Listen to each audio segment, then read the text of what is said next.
Shri Gurubhyo Namaha. Hello children, welcome to our online teaching academy Ekalaiva. Today for your English class we are going to learn a new poem. The name of the poem is The Choice. The poet is Robert Morgan. Before we begin, let me tell you some information about the poet. Robert Morgan is an American poet. He is a short story writer as well as a novelist. He has written 14 books of poetry and has also published 9 books of fiction. He has written both poetry and stories. Children, have you ever had to make a difficult choice? That is, you have to choose between two. It is a difficult situation, isn't it? Because we don't know whether the choice we are going to make is going to be right or wrong. This is what the poet is trying to convey in this poem. He is trying to talk about an important choice which will affect the human race. An important choice which, as responsible human beings, we have to make to protect our human race. What is the choice this poet is trying to tell us? Let's read the poem and find out. They were landing, and the great thrust pressed like magnetism on their bodies. Now the first line.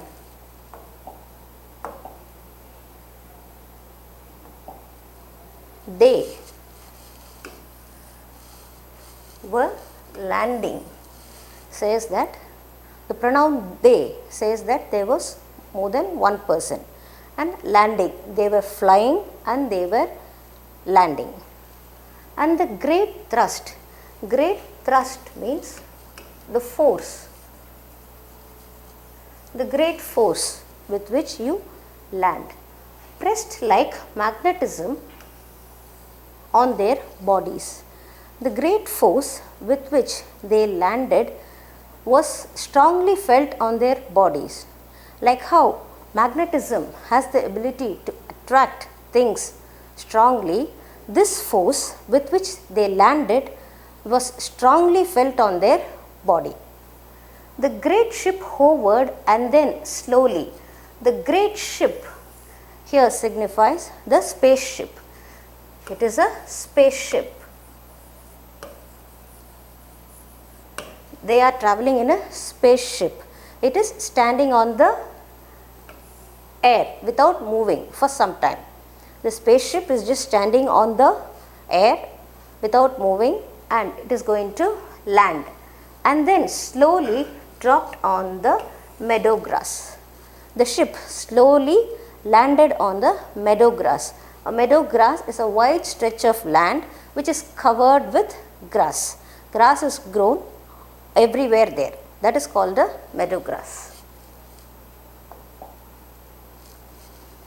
Now, with this first 4 lines of the poem, we understand that someone is landing on the earth and it is a spaceship which is landing on the earth. Someone from the space is coming down and they dropped on the meadow grass. They are dropping in a place where there is a lot of grass.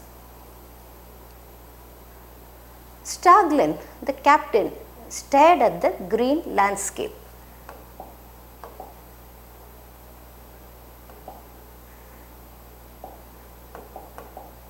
We understand that the first person who has landed is Starglyn. He is the captain and he is just looking around. Stared means looking here and there at the green landscape. Green landscape is the grassland, the huge grassland which they have landed on. Between 2 hills, a deserted city. So, they have landed on a deserted city which is situated between 2 hills. A deserted place is a place where there is no life. No one is existing there. It is totally abandoned. No one is living there and no form of life is existing there. That is a deserted city. that they have landed in a place which is totally deserted. Crumbling and overgrown and patterned. These are the descriptions of the place they have landed. It is crumbling, which means that place is in complete ruins. It is ruins. It is in ruins. And overgrown. There is lot of unwanted grass plants which is overgrown there, and patterned. It is the same throughout the area, throughout a long stretch of area. It is the same. They could see nothing but just a wide stretch of area which is in ruins and just wild grass grown there. The scanning screen, the dials on a blue screen indicated no human life present. Now, these two people are scanning. A scanning means they are checking with on their scanning screen, and their dials, their indicators tell that there is no human life present in this place. It says that no human life is there in the place where they have landed. Till this part of the poem, we have understood that someone has landed on a deserted city and they are scanning the place to find out who is existing there, and it indicates that no human life is present in that particular place where they have landed. Suncon, the celestial geologist, smiled over his captain's shoulder. Now we understand the next person who has landed is Suncon. So the two people who have landed on this place is Suncon and Starglyn. Starglyn is the captain and Suncon is the celestial geologist. Celestial means one that doesn't belong to our earth, and geologist is a person who studies about the matters which make up the earth, the solid, liquid and the gaseous matters that make up the earth. So Suncon is a celestial geologist. Celestial means he doesn't belong to the planet earth. Smiled over his captain's shoulder. He smiled looking above Starglyn's shoulder. You were right, said Starglyn. And Starglyn is saying to Suncon, you were right. What is it that Suncon had said and why Starglyn is approving what Suncon has said? Let's read and find out. They must have been aggressive people. They must have been aggressive people. Now, who is referred to as they? We have to read further to understand. Aggressive. Aggressive means very violent people. Very violent and maybe even inconsiderate people. What was your main source of information? Now, they have landed in a place and Starglyn is telling to Suncon, I think people of this place must have been very aggressive, very violent and inconsiderate also here.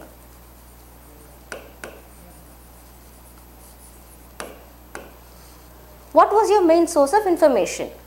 How did you get the information about this place? And Suncon is replying, the great meteorite. Meteorite is a rock which breaks from the earth and it floats on the space, which broke from the earth in 2040 AD. It broke from the earth in the year 2040 AD. Now, this meteoroid has broken from the year in 2040 AD. Now, we don't know which is the year. Suncon and Starglyn have landed in this place, in this deserted city. Now, the source of information was that great rock. We took it to station Z and examined it, and Suncon is saying, we took it to our station Z, our research center maybe, and examined it. It told us everything and examined it and thoroughly studied the rock, and it gave all the information. What? Asked Starglyn. Starglyn is asking, what information did you get from this meteorite? They were allowed to choose between good and evil.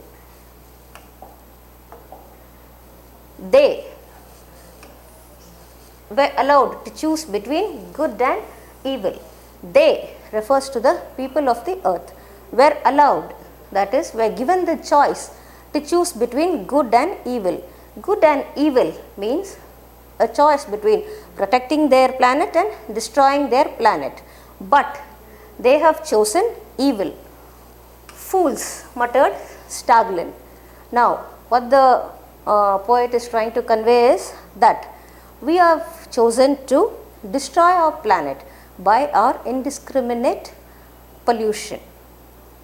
We are polluting our earth in a reckless manner by contaminating the water bodies, emitting poisonous gases, deforestation and many other ways. If we continue in this reckless manner, our earth will become an unfit place for human existence.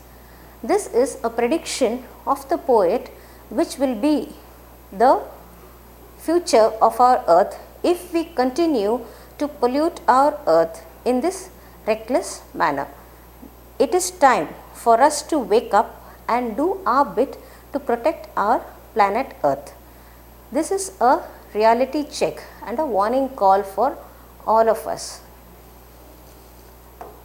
Now, from this poem we have understood that this is an imagination of the poet who says that in our near future our planet earth will become unfit for human existence because we are continuing to pollute our earth in all the possible ways. We are making a wrong choice according to the poet. If we make this wrong choice, this will be the future of our earth. It will not be fit for human existence. Our earth will be in ruins. We will not be able to survive there. This is what the poet is trying to convey through this poem. He is saying that there are two celestial creatures who are landing on this earth and they are discussing about how the humans have made a wrong choice and have destroyed their earth. They have been their own cause of destruction and it is a very foolish choice they have made. This is what the poet is trying to convey through this poem. Now, let us understand the figure of speech in this poem.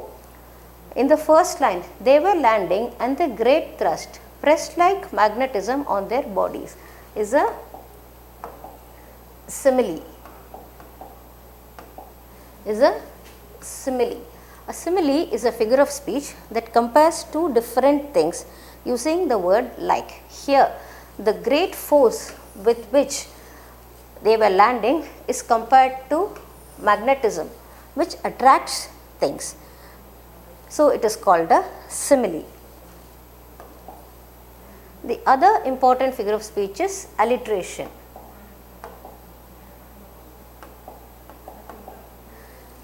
And you all will be familiar with alliteration, children. Alliteration is a figure of speech or a poetic device in which two words begin with the same consonant sound in the same line of a poem.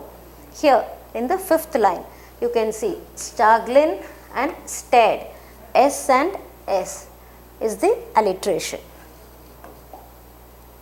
Then the next alliteration is the scanning screen in the ninth line.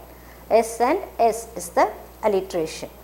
Now we have concluded the poem and we have learnt the important figures of speech in the poem.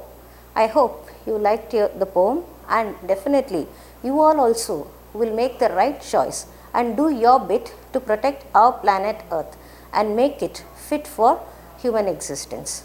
Thank you, children.